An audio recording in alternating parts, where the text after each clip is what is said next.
sen procesión e con menos público do habitual. A patroa foi recibida por autoridades e veciños que, con medidas de seguridade, entre sons de sereas, quixeron acompañala durante este acto simbólico no que se portou a Virxe ata o barco Museo Raíña do Carmen. Acto seguido, os presentes entoaron a carón dela a tradicional salve mariñeira, interpretada pola banda de Santo Inocencio.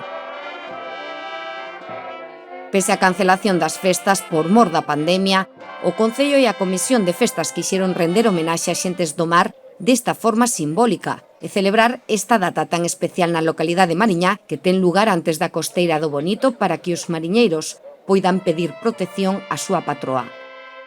Ademais, a tradición mariñeira estivo presente ao longo de toda a fin de semana, con pasarrúas ou a elaboración desta simbólica alfombra floral na Praza do Concello.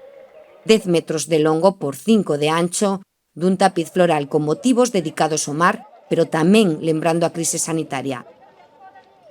10 persoas da Asociación Cultural Burela Floral e algúns veciños foron os encargados de confeccionala seguindo as medidas de hixiene, un traballo que levaron a cabo ao longo do pasado sábado e co que, de algún modo, mantense estes días a tradición das alfombras florais que durante estas festas soen vestir de cor as rúas burelenses.